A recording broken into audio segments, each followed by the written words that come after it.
Shit 90 Shows Taught Me. Shit 90 Shows Taught Me was not filmed before a live studio audience. Are you ready to slay another day? So are we. Welcome back to Shit 90 Shows Taught Me. I'm Jess Sterling here with my co-host, Sarah Humphrey. Sarah, how are you? I'm pretty sure my name is Joan. I don't know. I don't know who this sour person is, but I chose Joan. I don't know Buffy why. just doesn't look like a Joan is the problem. No, that was a crazy choice. That was an absolutely bonkers choice. Yeah. But then again, I don't know.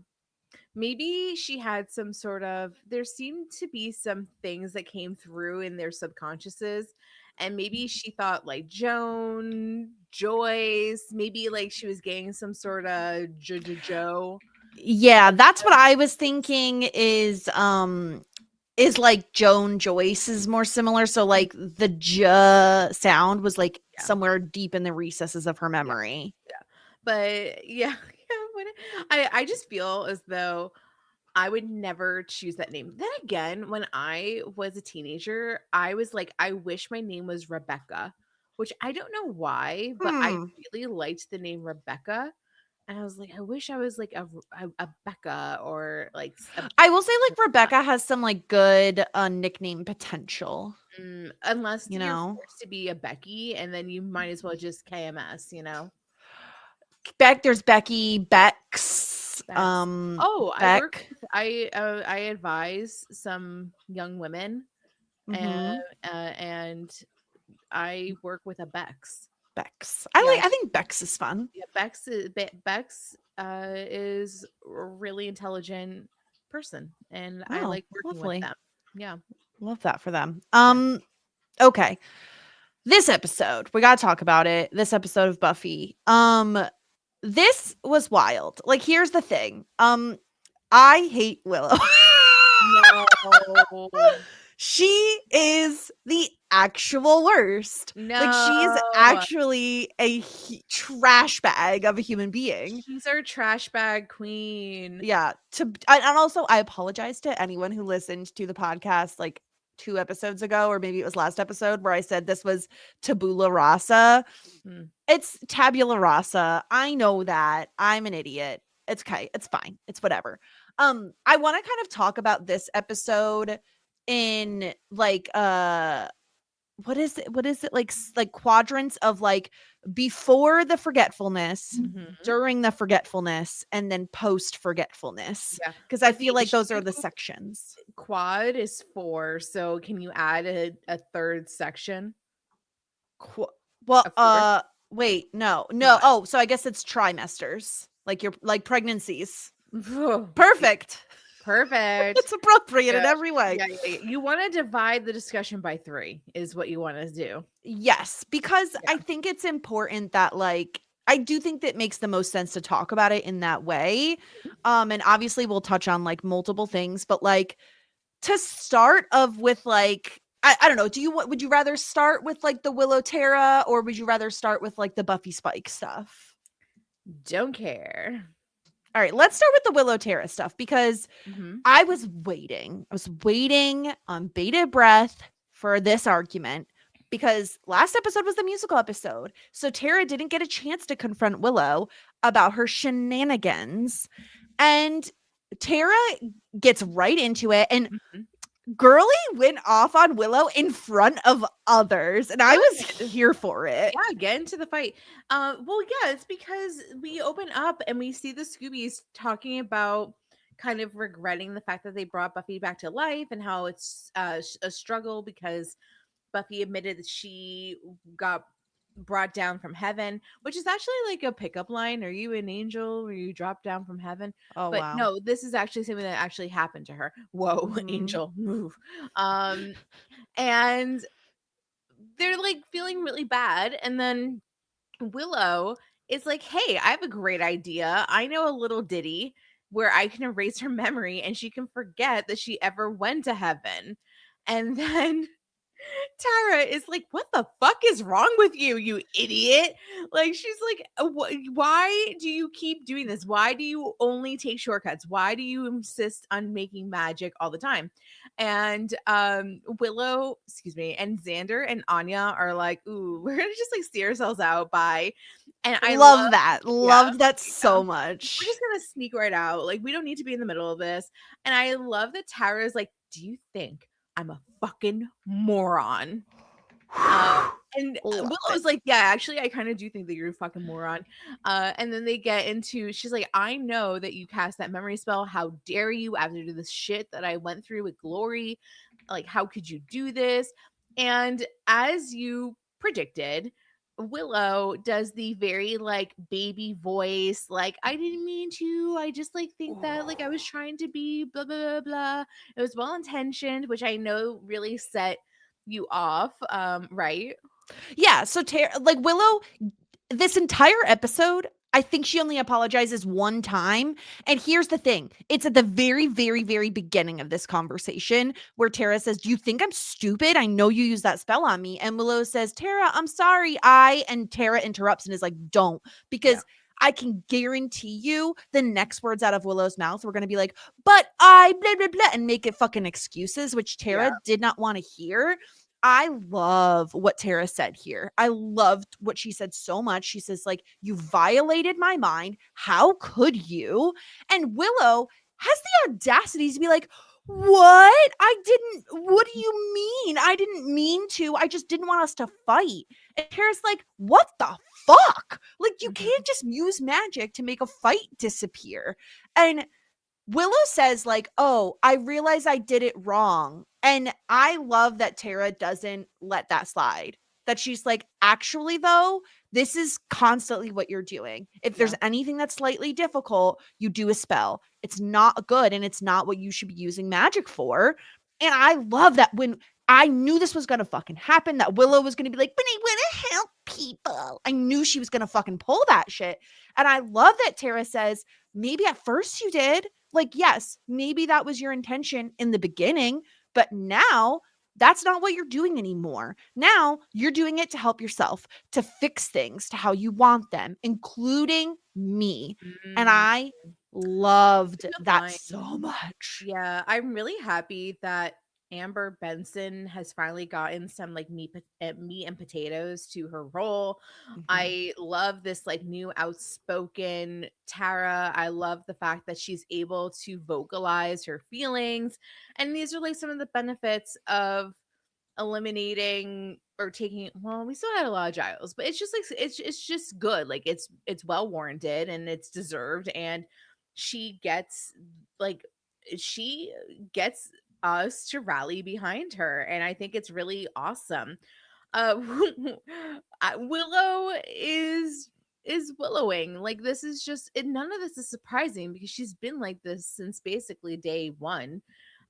We've seen her do this type of stuff for a really long time. I think that this is one of the reasons why like her and Oz, it's a similar fight. Like, she's every partner that she's had has kind of brought this up to her, and she's used the same excuses, and she's used the same little baby voice, and she's used the same strategy. And of course, like, the cheating came into play with Oz and Willow, but if it didn't, I'm sure they would have eventually landed in the same exact spot as Willow and Tara, because it's just what Willow does. I mean, we've talked about it a billion times. She doesn't take accountability for what she does, and she abuses her power. But when she does, once again, it makes really fun TV. So, all right, messy queen, like, keep fucking up, keep like ruining lives. Like, Well, why not?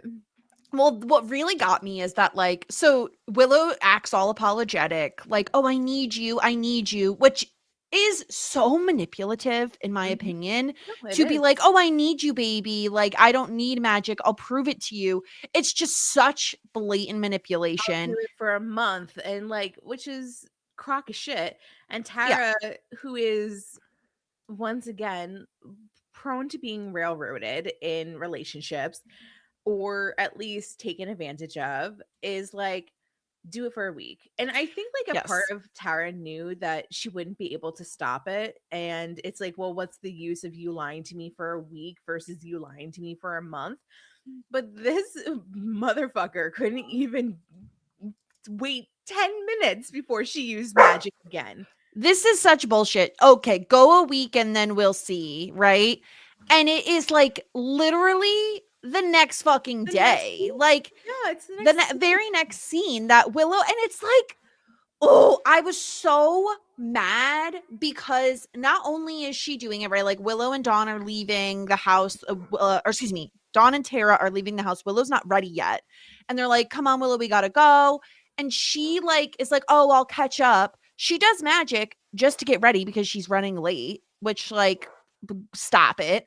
But she looks like her little shit-eating grin of like, gotcha. Like that is so fucked up that like the whole point is that you promised Tara you were not going to be doing magic for a week. And now you're like not only doing the magic, but like happy that you're getting one over on Tara in the in the meantime. Yeah. She does the spell, which we'll get into. But she learns nothing. Like she has learned abso-fucking-lutely nothing. And it is like you can tell based off of the conversation she has with Tara and the subsequent use of magic in like the following scene that she doesn't think that anything Tara is saying is accurate or worth like actually listening to. Yeah. She is like, oh, whatever you need. And then she just lies and does whatever she wants. Like, it's Exactly. infuriating. Yeah, she wants to be in the relationship. She likes being, like I said, like playing house, being with her, but she doesn't want to be in a partnership. So she doesn't want to listen to Tara and her opinions. She just wants all the good stuff. She wants the floating above the bed coming scenes is what she wants. So she very very very quickly, and once again, for her to be like, I know what to do. I'm going to cast a spell not only on Buffy, but Tara again. So she forgets it again, which is so ludicrous. It is terrible, so bad. Because it's like you just had this conversation with her. Like we shouldn't be using magic to forget fights. We should be like talking it out. And everybody was like, "Oh, I don't really know if we should do another spell on Buffy."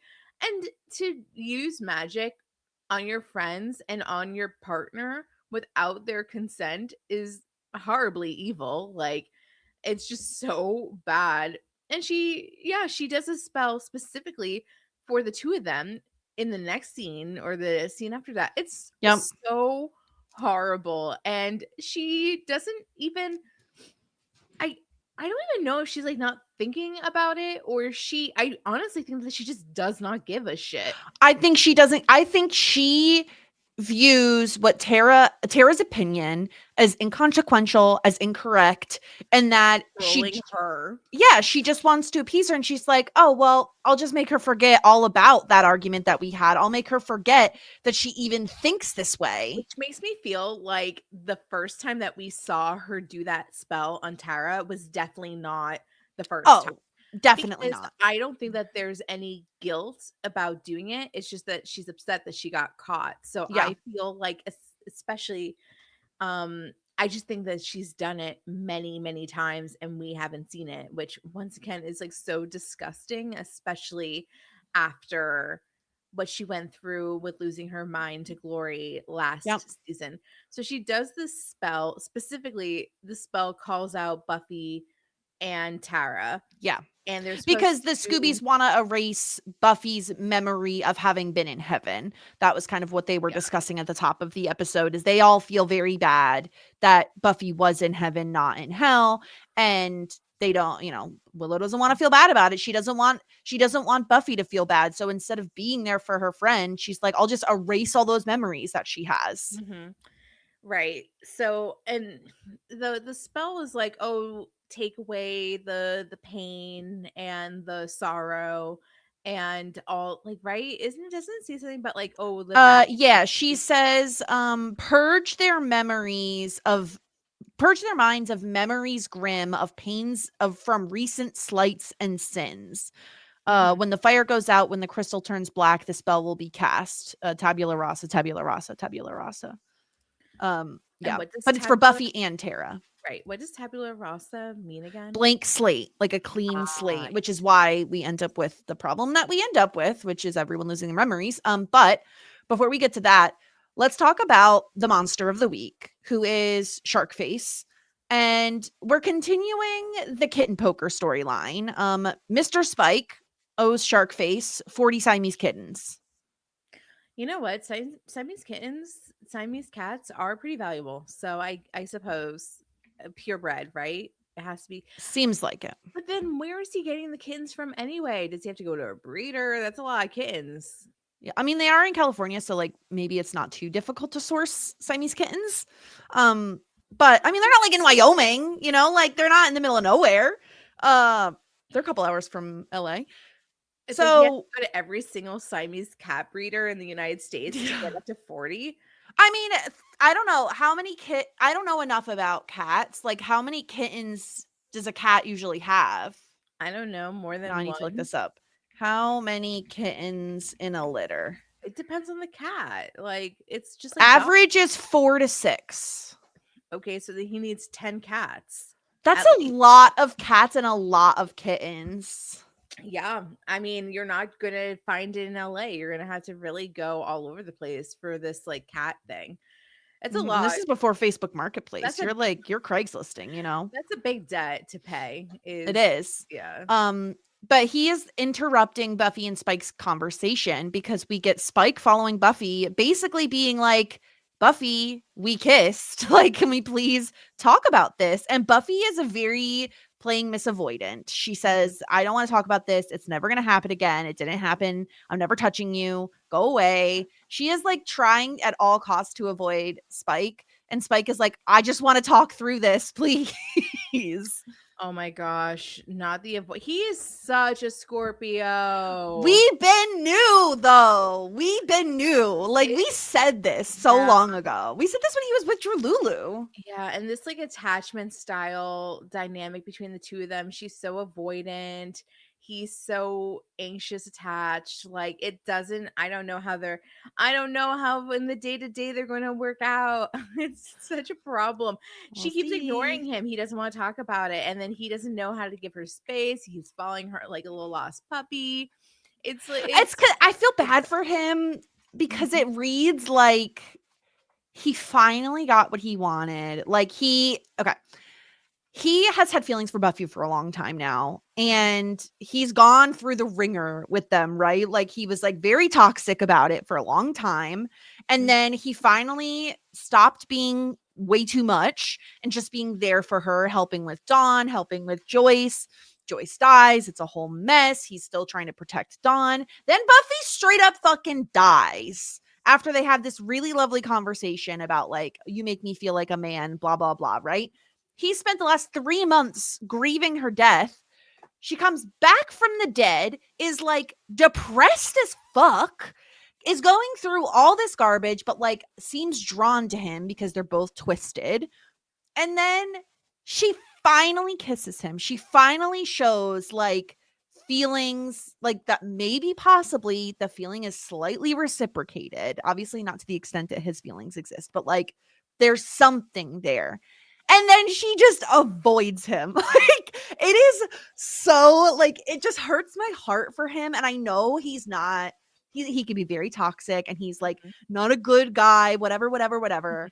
But like, I do just feel bad for him because it's like, imagine getting that reciprocated feelings or like a show of something from someone that you've been waiting like months, a year, who knows how long for, and then they just totally avoid you. Like, that is so sad. It's rough. I mean, it's mental warfare. It's not great, but also, of course, Buffy's just not in the mental place for this right now. We can't be doing this right now. So she's probably embarrassed, you know. She doesn't know what she's feeling. She doesn't know what she wants to do. And I'm sure him being like right there being like, okay, tell me what you're thinking without her processing is like kind of a struggle too. So but yeah, no, Yeah. he's so obsessed with her, which sometimes is a problem and sometimes is really attractive. So it just depends on the situation. Sometimes it's a little creepy and sometimes it's like really endearing, and it just like Mhm. depends on my mood about which one I feel like I feel like it is today. Yeah. um but of course I feel bad for Spike. My favorite, I've said this a bunch, my favorite moments are when Spike is the underdog, when Spike is like the sad sack. Like I really like it, Mhm. because I don't know, like I find it very endearing, and I like that at times, like in the music episode, he like has his little like fits, like he throws like something not at someone, just something at the ground, and is Mhm. like F her, and then he's like, never mind, I want to help her. Like Yeah. it's kind of cute Yeah. 'cause it's like it shows that he's trying to rein in the fury, which Yes. is an improvement, of He's course. trying to be a better Well, person. he's a man, a hero, and a Yes. monster in a redemption arc, Yeah. as he says. Like, Yeah. I might be a vampire, but I'm a good vampire. I'm trying to my best in this world. Mhm. So, we'll leave that there because we'll talk through them a little bit more with the whole forget spell and everything. Giles, at the same time, I love the way they cut this scene where when Tara tells Willow that like she's leaving is when Giles tells Buffy he's leaving. Buffy doesn't react well. She feels very abandoned. And we talked through this a little bit in the musical podcast last episode about like, I feel like it's a little forced because we know the actor is leaving the show. But Giles's reasoning is, as long as I stay, you'll always turn to me if there's something comes up that you feel that you can't handle, and I'll step in because I can't bear to see you suffer. He says, I've taught you everything you need to know about being a Slayer. Your mother taught you what you needed to know about life. You're not going to trust that until you're forced to stand alone. And that he's like, I've thought a lot about this. I need to leave. And Buffy obviously doesn't react very well. And I feel like, nor should she. Like, she has No. been through the ringer. And it really sucks because we talked a little bit about this, but like, I feel like Giles literally just said, I'll always be there for you, like a few Yep. episodes ago. And Yeah. I can't be mad at Giles just because with the information that I have about the actor. So like I think like I think it's a bunch of bullshit, honestly. This is one of the things where it's just like it reminds me a lot of Dawson's Creek, where I'm like, well, I'm not really mad at the actor or the characters rather. I'm mad at the writers because it's such a stupid reason. Like I feel like we could have done come up with something better or more genuine to the character. I don't know what that would have been. Like maybe he had his like he has a mother or a father that died and he has to take care of things back at England, and it's like a whole estate thing. He doesn't know when he'll be able to come back, or maybe um I don't know, like maybe I don't know what it is because I'm not a writer, but it just feels like a bunch of bullshit, and it's frustrating because I don't think it's true to his character really, and I don't really think it doesn't feel right, especially I feel like we after. could have picked a different reason. Yeah, that's Like, what I'm saying. Yeah. I just think what if we did like a, because we've seen the Watchers Council now, right? Like, Mhm. we Giles has been rehired by them. Like, there's been a storyline with that. What if he needs to go back to Britain to like do something with the Watchers Council? Like, I just think there's a way to write him going back to the UK without it being like, you need to stand on your own 2 feet. Like, that just doesn't feel like Giles, Yeah. especially considering this is not the time. Like, this isn't the time that Buffy Mhm. needs to stand on her own 2 feet. The reason she is going through it is because she lost her mom and then she died. And then, like, you know what I mean? It's not, and now she's depressed. Like, it's Yeah. not because she's leaning on him too much. Maybe with Dawn, she is, but then there's like, again, there's conversations you can have and like ways to work around that. So I do think it's like a little bit of a transparent plot device storyline that I don't care for. That's why I'm like, I'm not going to sit here and be like, screw you, Giles. How dare you? Because I just think that it's just writer bullshit. So Yeah. I don't agree. I think that even if she's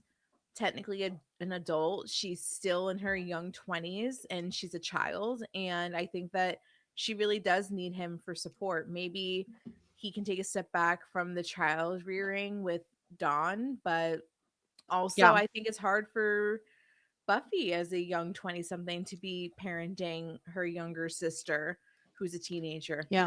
Well, and now think about it, Sarah. By the end of this freaking episode, we've got Buffy trying to parent Dawn in a household with a crazy witch and no one else. You know what's crazy? The fact that Tara had to leave and not Willow. Kick Willow out!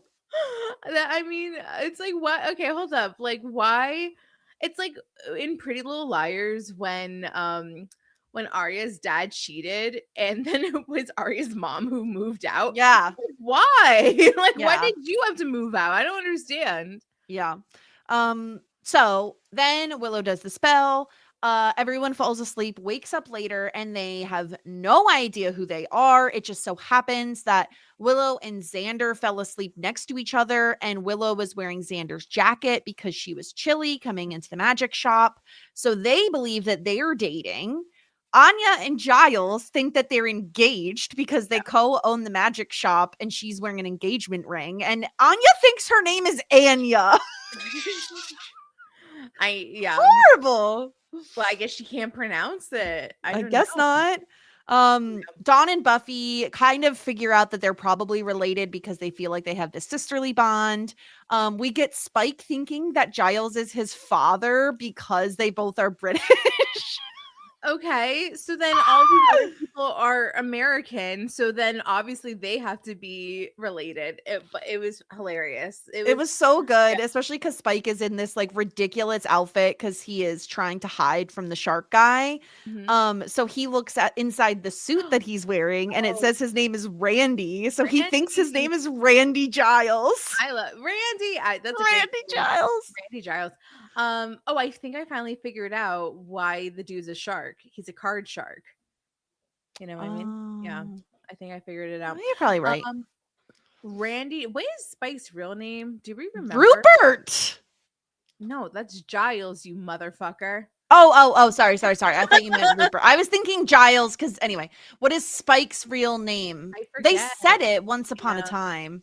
It's something like David or like Joseph. We're gonna have to ask somebody. Yeah, ask somebody. They'll reply. We don't remember. What is Spike's real name? It's like something very bland.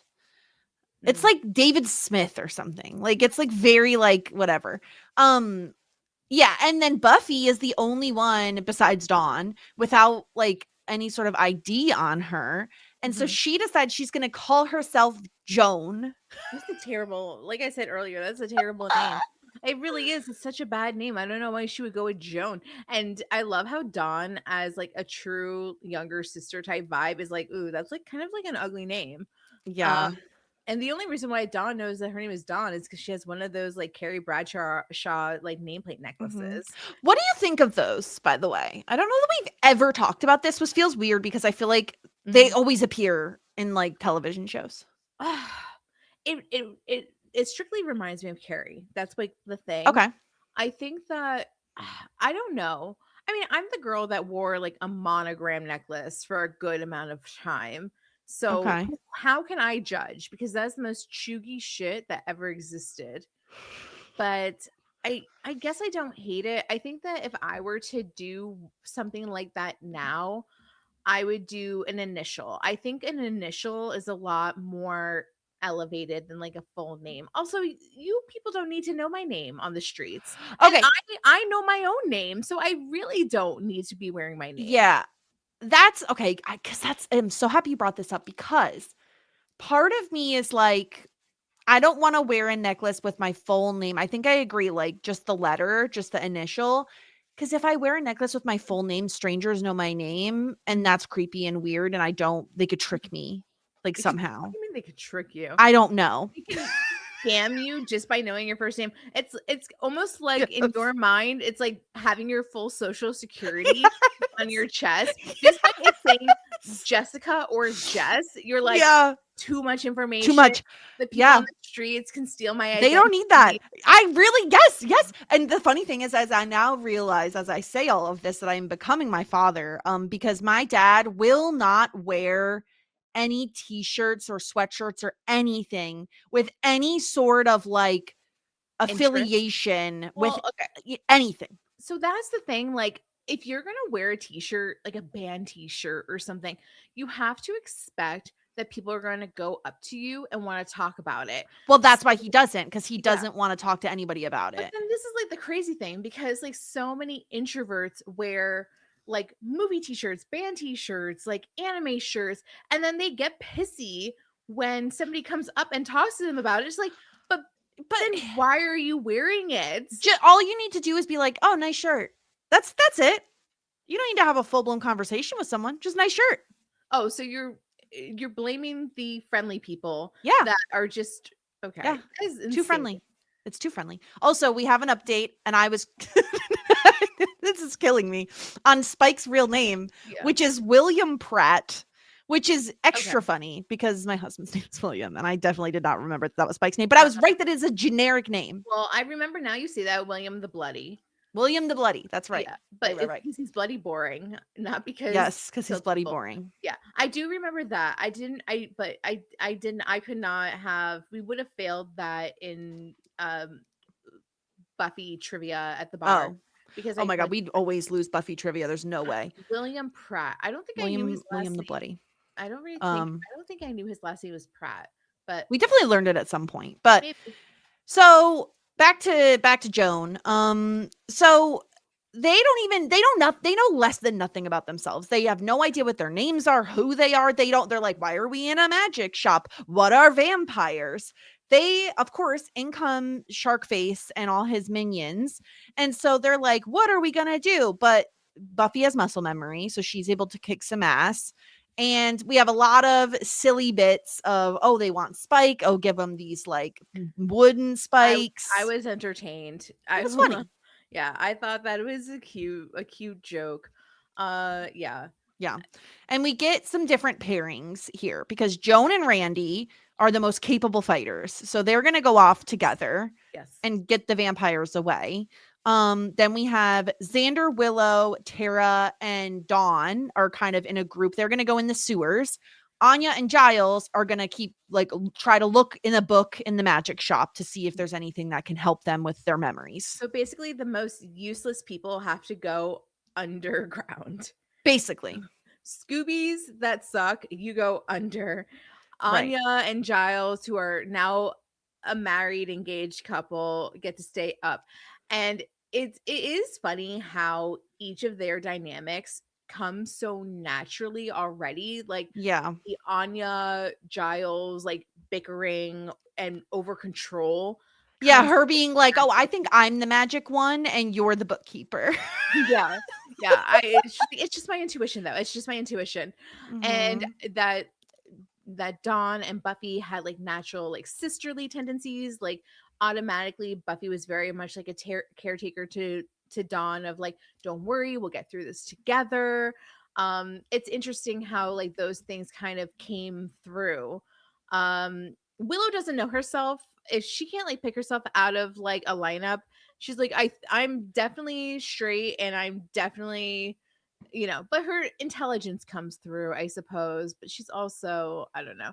Willow's the worst and it's fine. I love that Xander doesn't know his nickname is Xander because obviously his name is Alexander. And so later in the episode, Dawn calls him Alex, which is like very weird. Mm-hmm. But Buffy and Spike, aka Joan and Randy, they're running and they're getting attacked by vampires. Spike turns into a vampire, which then scares off Buffy, which is really funny.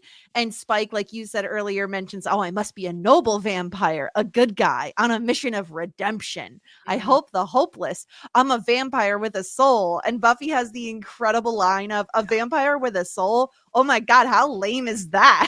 Oh, it's so funny. It's brilliant. It really is. And it's just like, oh, let's like get our little dig into Angel off the set Yes. in a separate network.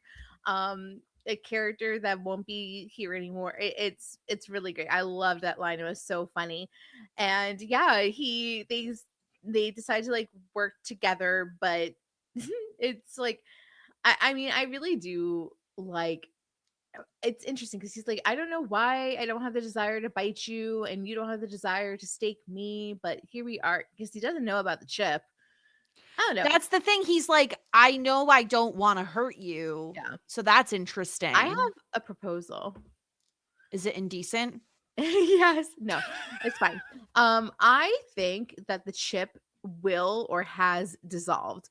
I think that we are I going to love this. I think we're going to find out that Spike is a good guy out of his own fruition, out of his own like his free will, his free agency. will. I think that there's going to be a time where we scan for the chip and there is no chip.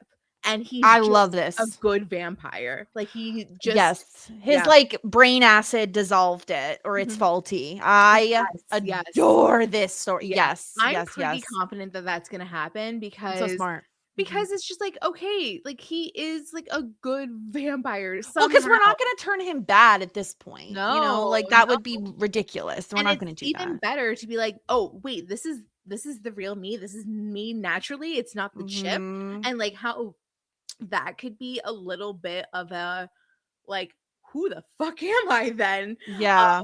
I think it'd be a really interesting character development thing. And I also think that could make big moves with Buffy being like, oh, so like you naturally are good out of the love of me or the want to help or whatever it was. And it's not just a chip. And once the chip is gone, you're going to want to like destroy me. It's just you. I think that could move a lot of mountains for Buffy in order for them to be in an actual relationship. That's my theory. That's my new I theory. love this theory. I think this is brilliant. I think this makes a lot of sense. And I think you could easily make it so that the chip has dissolved or it's faulty or it's it requires like external forces that they don't work anymore because we don't have the initiative anymore, blah blah blah blah blah. Yeah. No, I love this. And it could be as a result of like Spike, they want to scan his brain for some reason, whatever. I love this. So Anya and Giles are working in the magic shop. They're like doing research together. Anya picks the wrong book and she keeps summoning bunnies. Can we talk about the bunny thing? Is it too much for you now? It's kind of wild because I know that she's been afraid of bunnies since the beginning. I know that she has. Why is she afraid of bunnies? Because she doesn't trust them. I love bunnies though. But why is anyone afraid of anything?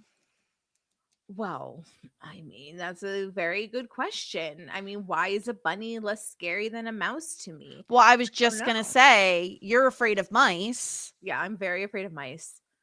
And arguably, they're less dangerous. Why are mice less dangerous than bunnies? I feel like a bunny bite would hurt way more. It's bigger. Oh, apparently bunny bites really do hurt really, really bad. That's what I'm saying. But I don't know. I'm terrified of mice and like, but also I don't really think snakes are scary. I think they're pretty cool. So yeah, I guess that's a good point. She's just afraid of rabbits. It's pretty silly. Because she keeps like trying to do some sort of spell, and then there's like eventually a billion bunnies. And she's like standing on the table, which is very fun. I mean, let's face it, Anya has lived a very, very, very long time. It's possible that she had some encounter with a bunny like hundreds of years ago. I hope it's like the Easter bunny. Okay, let's be real though. The idea of the Easter bunny is very creepy. And also, I don't like costumes where there's like a head Oh, thing. you don't like character costumes. So, like, if you went to Disney, you wouldn't like the No. Chip and Dale No, or the no. whatever. It creeps me out. It is like, where are your eyeballs? Like, I don't like that I don't know where your eyeballs are. It is so creepy. I actively avoid them if we go somewhere that has them because it just like weirds me out. It's the eyeballs are either in the mouth hole or in the I eye can't hole. see them. Well, because that ruins the Disney magic. Yeah. None of it's magic. It's all very scary. But yeah, and Giles is getting very frustrated because Anya will not stop trying to do these spells. He's like fighting a skeleton with a sword at one That was point. crazy. There was like green swirlies in the ceiling. Yeah. Yeah, not a natural witch, that's for sure. Anya might be a worse witch than Willow. I mean, she is. I mean, Willow is very, very powerful. The fact that she's able to do this, Yeah, it's too bad she's a fucking asshole, though. yeah, it is too bad. But this Yeah. is. I think it takes a very strong-willed person to wield that much magic and not abuse it. You know, every Mhm. single villain starts out wanting to do good. You know what I mean? Like that's their like mission, or they're like wronged and blah blah blah blah. But like, you know, nobody's like out here trying to. They're working towards the quote unquote greater good, right? So I don't think that she's like intentionally doing it, but she's At this I don't point, she's intentionally being a fucking asshole. know. Yeah, but And it's actually kind of cool because of like how crazy the magic she is able to do. sure, yeah. I love that Giles discovers the plane ticket in his pocket and is like, "Oh my god, I must be leaving Anya. Like I must be like ditching her." And as they're like having this argument, he's like, "No wonder I'm leaving you." She like throws the engagement ring across the floor. Like Wild. it's It's so because funny. it's a one-way ticket. Is that why? Yeah. Oh no, Well, not and it's a only for one-way him. Like he doesn't have one for Well, her. she has a ticket on her Nah, person he for says it's not a round trip ticket. It's a one-way ticket. one-way ticket. But they make up, and Willow is to blame for the fact that we had to watch Giles and Anya kiss. Was that I disturbing wanted, to you? yes, I wanted to die. Why? Number one, it's disgusting. This is not the character pairing. No. Number two, the age difference is fairly astonishing. I mean, I have no clue how old Emma Caulfield is supposed to Not be. between the actors. Let's face it. Giles is a father figure to these children. Well, I love when Randy was like, "Hey, you know what I like? I like when Randy was like, it is bonkers that you are dating somebody like half your age, Dad." Oh, he calls her like a trollop or something. Yeah, I thought that was hilarious. Yeah. But no, I think it's gross and I hated it and I wish I never had to see it. Oh, I mean, I wasn't that bothered by it because it was just a spell. Thanks to fucking Willow. Meanwhile, the other four are like fucking around in the sewers, and Willow and Tara are having these like long glances, these like sexual tense moments. And luckily, Xander, the big oof, steps on the crystal, breaks it, which causes everyone to remember everything, thankfully. And the fucking audacity of Willow to not even fucking apologize. It is like everyone remembers, and Tara and Willow just look at each other. Tara just starts crying, and Willow just walks away. Bitch, are you fucking serious? No Like, groveling, no begging Yeah. for forgiveness, no weepy I'm sorries, nothing. She's like, I'm not going to take responsibility for this right now. It's too intense, and that will be a like 6-on-1 battle. So I'm going to see myself out, and all of you like have a good night. She's like, I'm Is going Is there an argument to say that Buffy would be better off without the Scoobies? Because now we have Willow with the... I know, you've been saying this. I've been saying this. These people are useless. I've been saying This is the forever. second episode in a row. Like, Xander with the music bits, and now Willow with the forgetful spell. Like, this is the second episode in a row. Like, you know what it is? It's not that she doesn't need the Scoobies. Kick Willow and Xander out. Keep Anya, Tara, and Spike and reform. Now Anya's kind of useless too. I think that She can handle the money. She can get Buffy proper pay. Maybe. I think she keeps Spike, Giles if he wants to stay, and we bring in Frankie. And then Who the fuck is Frankie? Fred. We bring in Fred, and that's all she needs. I thought I was losing my mind when I'm like, she doesn't need all these extra people. They're useless, and I've been saying this for so freaking long. Yeah. They are because sometimes they're very helpful, but other times. No, they're not. Sometimes. No, they cause more harm than good. That is probably true. On the whole, I think it's weighted towards like total fuck up. Yeah. Seriously, it's so bad. She does not need any of the Scoobies. What if we get rid of Xander and Willow? We pull in Tara. Obviously, Tara's a good get, I would argue. Anya's questionable. She can go with Xander probably. Pull in Spike.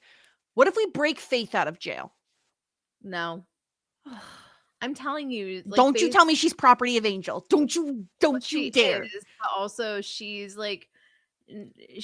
not trustworthy enough. She really is not.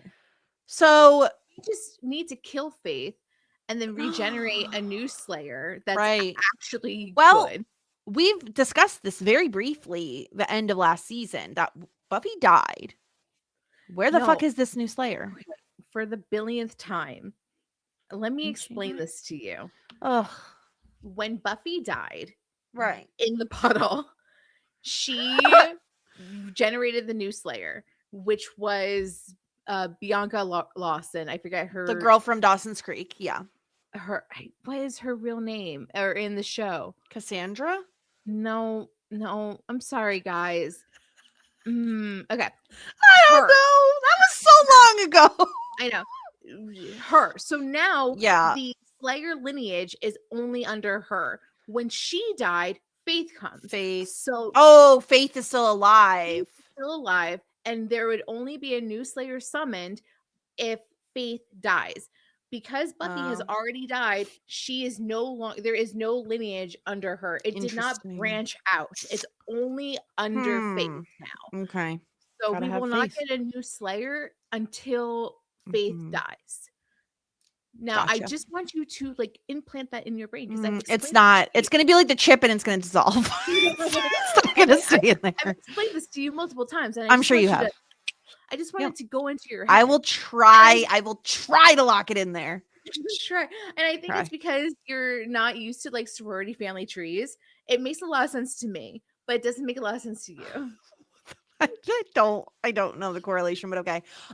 Well, here's what we need to talk about. During the next few scenes that we're going to be discussing, my soul left my body. Because Michelle Branch. Yeah, okay. No, not that. Yeah, Michelle Branch is an icon. Now, I can't, okay? Here's the thing. Avril Lavigne, right? We remember the sensation of Avril Lavigne. Yes, girls are wearing ties. I did that. We remember the moment. I did it. We remember that. Michelle Branch. I can't explain to you the impact that Michelle Branch's music had on a preteen me. I was obsessed. Michelle Branch was one of her CDs was one that I knew every single track in the order that it was in. Wow. Oh my God, I can't I love her. I love her music. The Spirit Room was the big one for me. That was her second album. Oh, is that what an album is called? The Spirit Room, yeah. I don't think I owned. I think I liked Michelle Branch. It just was I liked her few songs, and then I would put it on a burned CD. Okay. See, I loved every single one of these. So I had both. I had The Spirit Room and Hotel Paper, which was her third album. Yeah, and it's so funny. So when I was around 16, maybe 15. I might have been a little bit younger. I was in that like preteeny teen years. I took guitar lessons. And my teacher was like, bring in a song you would want to learn to play, like that realistically I could teach you. I brought in the song Everywhere by Michelle Branch. And my teacher was like happy with my progress. And he invited me to sing. He had like a small church. I sang and played guitar to the song Everywhere at his like teeny tiny church thing. Was it like a little mini concert? Yeah, I mean, I had like there was a bass person and a drummer. Wow. Oh, they backed you up. Yeah. Wow. That's pretty cool. And it was to Michelle Branch's Everywhere. Like, I can't describe to you how much I freaking adore Michelle Branch. You're a big fan. Yeah, the Spirit Room I'm looking, this is kind of where a lot of her hits are. Everywhere. You Get Me. So You Get Me is, I know that song really well because of the MTV sorority reality show called Sorority Life. So that was the like opening song for that. All You Wanted. And then Here With Me. I think that might be all the ones that I know. Am I Well, missing? Goodbye to You is the one that's in the show. In this episode. Yes. That's track 10. I missed that one. Yep. So yeah, so I know all of those songs. And then you definitely know on Hotel Paper, you definitely know Are You Happy Now? Are You Happy Now? Yeah. And then Breathe. You definitely know Breathe. Yeah. Yeah, I know all of her hits because it was her. And then you know how like Britney Spears had a counterpart in Christina Aguilera? Yeah. Because it was Michelle Branch kind of versus, not that there was really a versus, Vanessa Carlton. Yes. And like, yeah, it was guitar versus piano. Yeah, I feel like the two of them were, I mean, it wasn't really an ops. Like, I'm sure that they were like friendly, but like, I know what you mean. Yeah, like, and so then I think like on this like mystery burn CD that I had, like I would have like all those Michelle Branch songs, but then I would have like 1,000 Miles, An Ordinary Day, and the song White Houses, which I especially liked because it was about losing your virginity. And I was like, I aspire to be in White Houses too. That's what because when I was a teenager, all I wanted to do was to lose my virginity. So I had a one-track mind, and that was it. So I was like, White Houses. That is my song. Yeah. Yeah, so needless to say, when Michelle Branch, and the thing is you know me, like I don't listen to a lot of music day to day. You don't. Your I really don't. Band is notoriously Journey, which is disturbing to me. But the thing is I know Michelle Branch. So like I know, and a lot of musicians, if you were to show me a photo of them, I wouldn't be able to tell you who it was. You know what I mean? Like it took me a long time to know like what Sabrina Carpenter looked like, and I had been listening to her music for a while. So like the fact that I was able to recognize Michelle Branch instantly and like know every lyric to this freaking song she's singing, like I was so jazzed. It's so interesting when you used to listen to music a lot and you take podcast didn't exist. Not you particularly. It's like a everyone. Yeah. You. And like you don't listen to that music, but then when you do again, everything comes back. I'm experiencing this currently with the band called The Killers. That was like one of my favorite bands in high school. I haven't listened to them in a really long time. And I was like, I think like one of the songs popped up in Tell Me Lies. And I was like, oh, The Killers. Like, and I was listening to like the CDs or the streaming, the albums, whatever. And I knew like every single lyric. And she's like, it's just somewhere in the back of your brain that comes. And the same thing with this Michelle Branch song. Like I love the fact that she got like the full like 4-minute song. Yes. Like it wasn't even a clip. They're like, we are giving you airtime and you can have it all, ma'am. You're playing at the Bronze, bitch.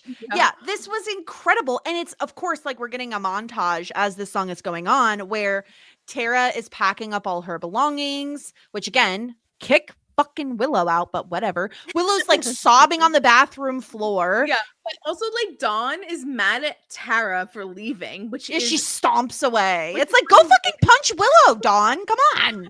so unhinged that like she's mad. It's just like once again, like, oh, you're mad at the parent that cheated or got cheated on because Yeah. that parent is leaving and not the parent that's the cheater.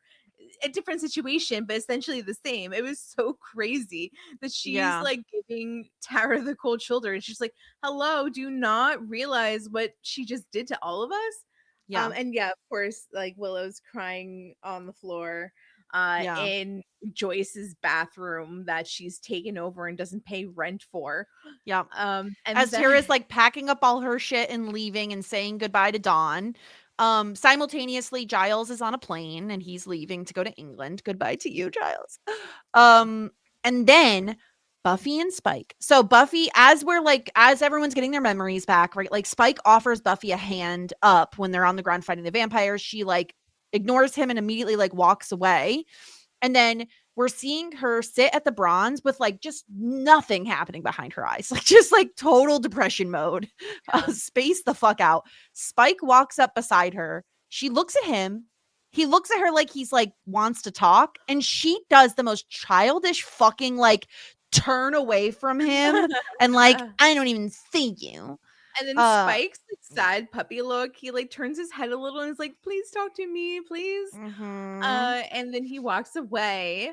And then what else? What other montage do we see? It's like we're cutting between all of these montages. So then we're back with like Tara packing up, and then we're back at the bronze, and we're like, listen, still Michelle Branch fucking vibing. I am losing my fucking shit at this point because I fucking love Michelle Branch. Yeah, and we're vibing. You're mad at Buffy because she's. I'm mad at Buffy. I'm really mad at Buffy because she's being really hateful to Spike when he literally hasn't done anything wrong right now. Yeah. Did we see Tara? No, sorry. Did we see Xander and Anya in this montage? No. I don't remember seeing. Okay, they're like, well, you guys have no issues, so we're not going to show you right now. No.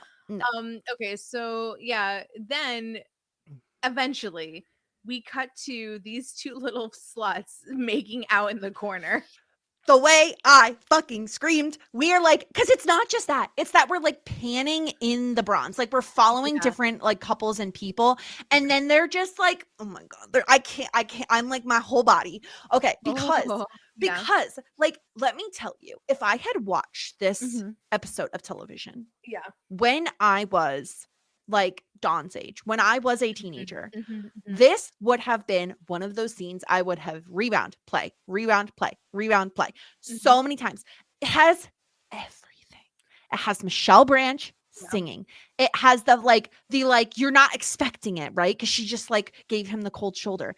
And they're making out, and it's like under the stairs, like it's like illicit. You know what I mean? It's like it's forbidden. The forbidden secret kisses are probably some of the sexiest kisses. That's what I'm saying. And like this was actually a good kiss. We talked last episode about the musical kiss, and it wasn't like the best kiss. Yeah, we agree that this is actually their real first kiss, because every other kiss that they've had was under the influence of a spell or magic or some sort of. Well, I would argue that the musical one wasn't. Yes, that was a curse / spell, plus, or it was like, I'm gonna kiss you as a thank you for helping my sister out. Yeah, like, can we just make can't we just say that this is their real first kiss? This is their first like real actual kiss, and let me tell you, okay, that's literally what I just said. You just rephrased it. Well, yeah, I'm agreeing with you. Oh, okay, thank you. Yeah. I think I can agree with that because this feels like the most, there's nothing else happening. It's just them kissing. But I was so mad because here's the thing. I wanted to see the lead up. You know what I mean? Like, okay, I'm going to make a reference. Oh, I see. Okay. There are like a few television kisses that are like big. They stand out in my mind. One of them, right? Like, Ross goes to Central Perk. Rachel's like unlocking all the doors burst open. Ross grabs her and they kiss, and it is like momentous, right? That's a very good one. That now that you've said that, I can't think of any. Name another. There is a New Girl kiss. The first kiss, but It's fine. Kiss Tell it. Tell the There's a story. kiss between Nick and Jess where like basically they're playing this game at a party with friends and they're like, oh, Nick and Jess have to kiss. They have to kiss. It's like a joking like 7 minutes in heaven sort of thing. And Nick says like, no, not like this. And then Jess is like, what are you talking about? And so then later they're about to go to bed. They're in the hallway of their apartment. And she's like, what did you mean by that? And he's like, and what does he says? He's like, I meant like this. And as she's walking away, he grabs her arm, not in like a malicious way. He like grabs her arm, spins her around and kisses her. And it is like the most deep, passionate, like I can't help myself sort of a kiss. And I loved this kiss, but I was so desperate to see the seconds that led to it. Like all I wanted to see was like, well, what happened? Like, did Buffy chase him down and just kiss him? Like, I want to know what happened. I think that that's what happened. I think he walked off and then she got up and he was like storming off and she like touched his shoulder and turned him around and just like kissed him. I think that like, I mean, I don't think words were exchanged. Like, I don't think any words were exchanged. It was just such a good kiss, especially because it's being like Michelle Branch is singing and it's like, you were the one I loved. It's so good. As if Jessica Sterling was 14 years old and wrote the fanfic between Buffy. Yeah. I would have, I'm telling you right now, this would have been my ship if I watched, I mean, it is now, but like if I had watched this at the time that like a lot of other people did, I would have been all in on this particular thing because I think the chemistry is there. The buildup has been there.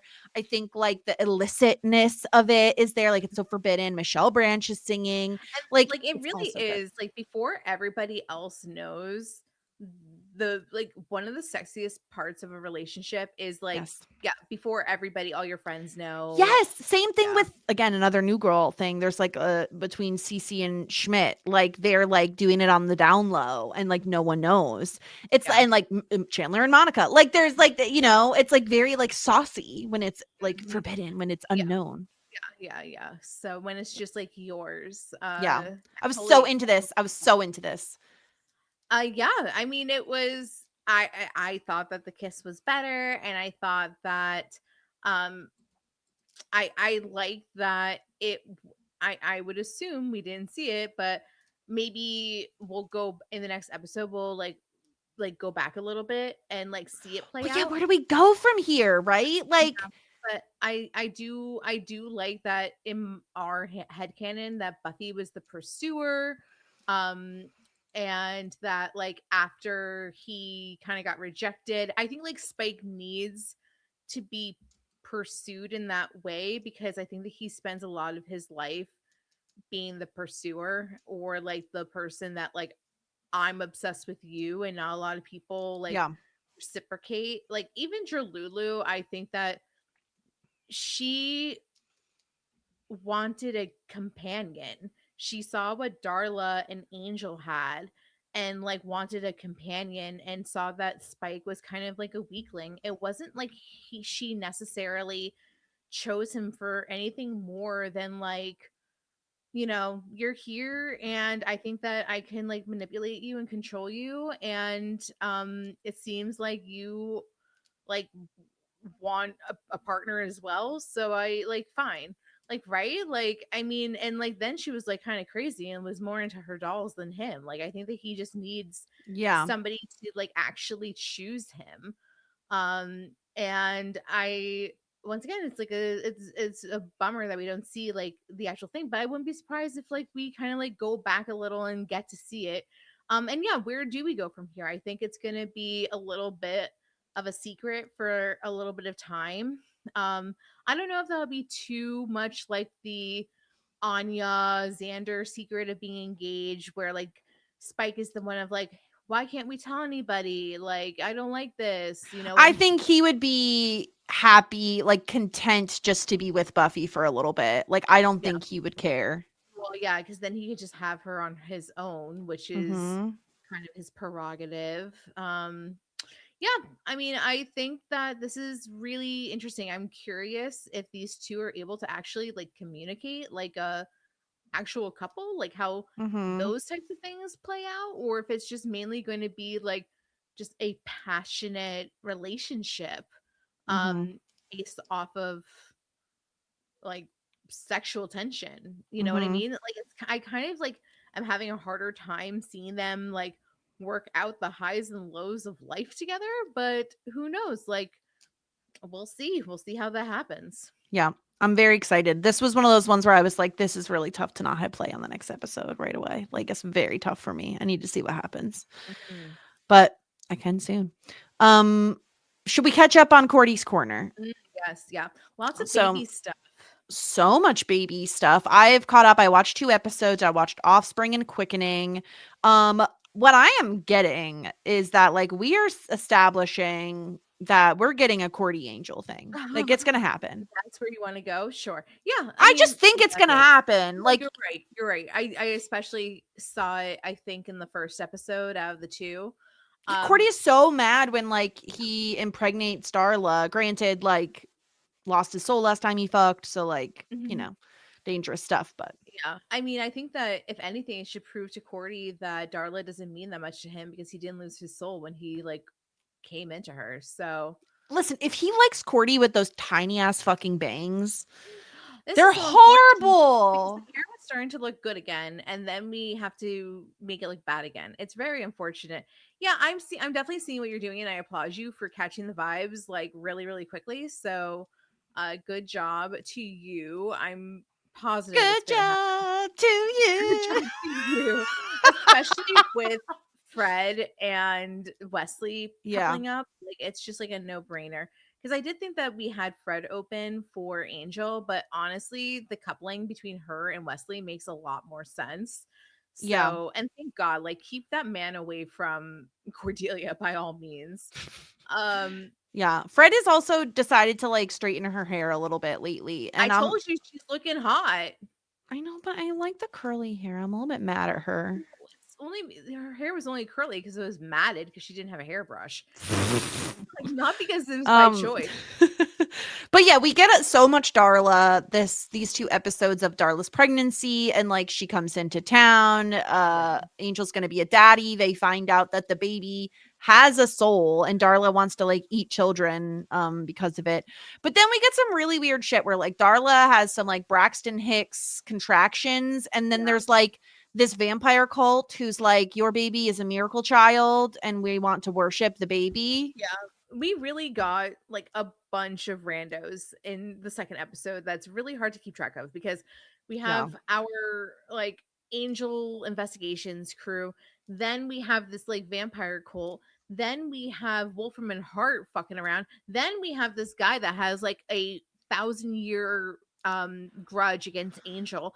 It's and then all of this accumulates culminates into like the scene at the end. I'm just like, who the fuck are all these We're doing people? too much. We're doing too Yeah. much. We're bugging Angel Investigations. We've got the guy from Lost and Wolfram and Hart lady. Like, there's Yeah. too much happening. I can't keep track. And now we have a cult. Like, what? I don't know who this old man is with the weird face who like says he got Botox. Like, he's just like, oh, I hate Angel because he killed my family when Darla and Angelus were like baddies back in the day. Like the Sarah and there was like a little girl Yeah, they in killed his Ireland. kids or whatever, and he's been held basically like in that same thing that the guy from Star Wars was in, where it's like you're in the jello for centuries or whatever the hell.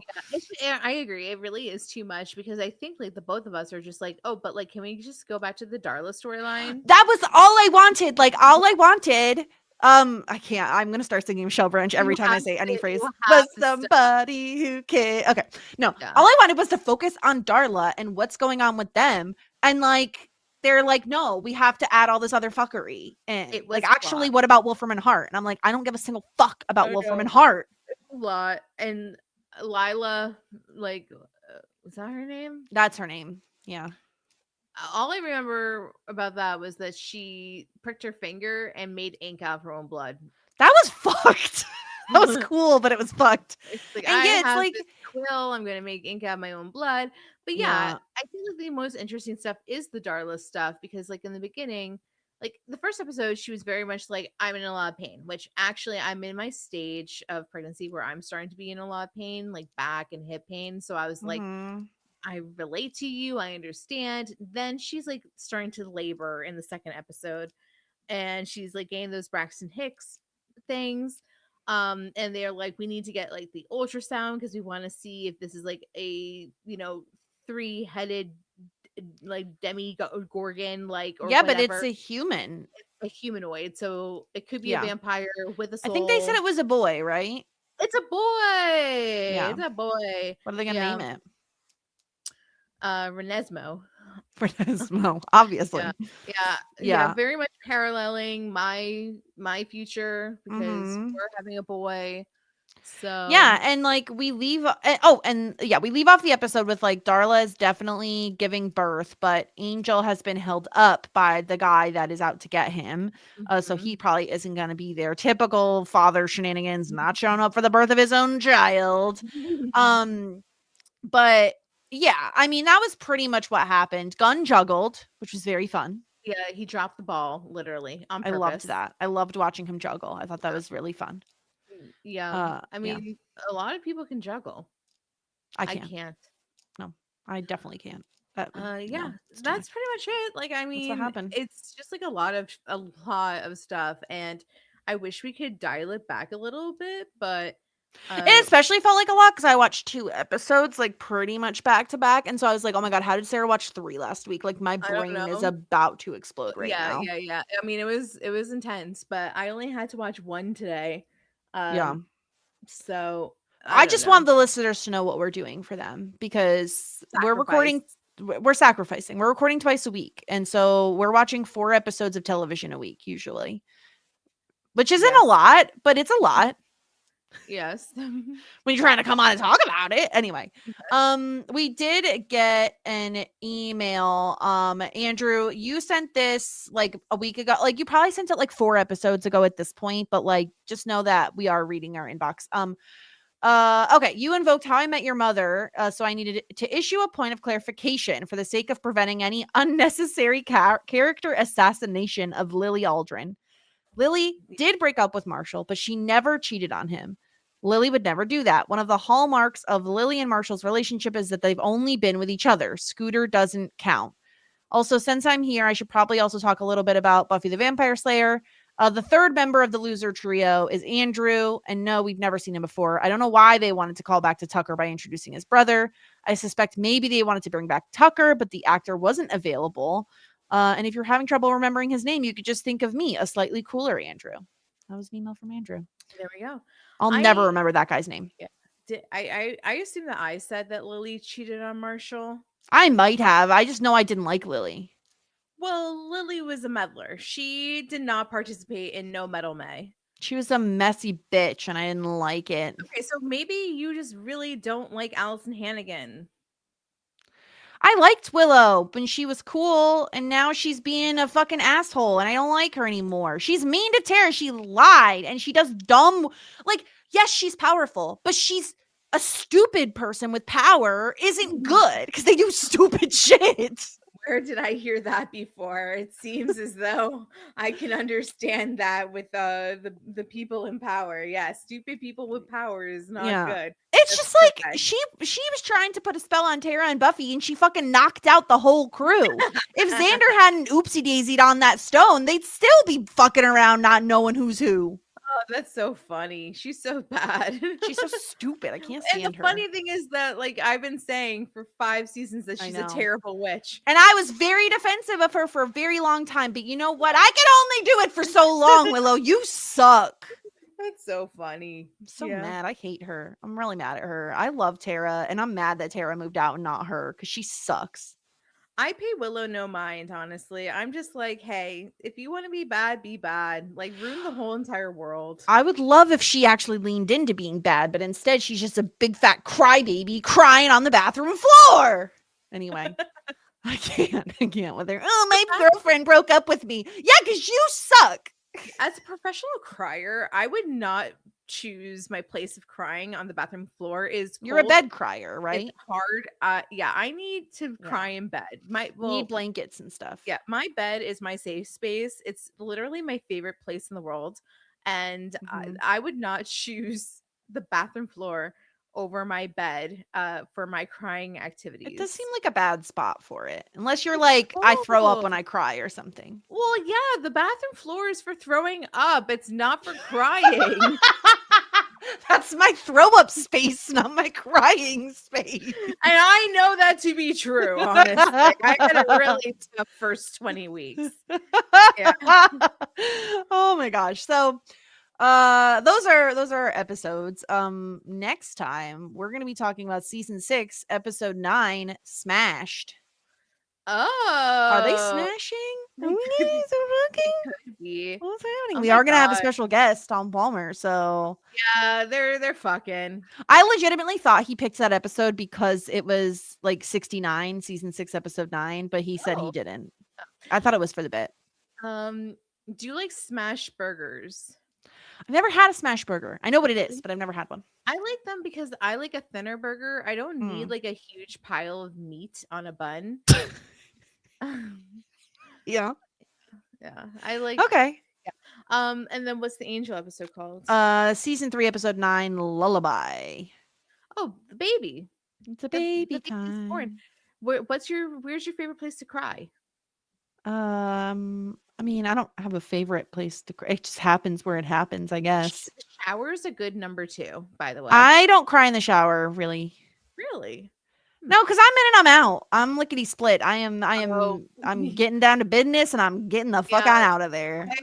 I like sometimes like pay my Dilly tab. dally just to cry in there. Yeah, actually, yes, that is true. It's No, true. I don't enjoy crying. Anytime I'm crying, I'm irritated with myself that I'm crying. No. Yeah. But yeah. No, that's Anyway. it. So any hoozles, that's it. And we'll be back next time with more Angel and Buffy. Buffy and Angel smashed. Can't wait to talk about Spuffy fucking. So yeah, until then, everyone, here endeth the lesson. Just ask. Shit 90 shows taught me. Shit 90 Shows Taught Me was not filmed before a live studio audience.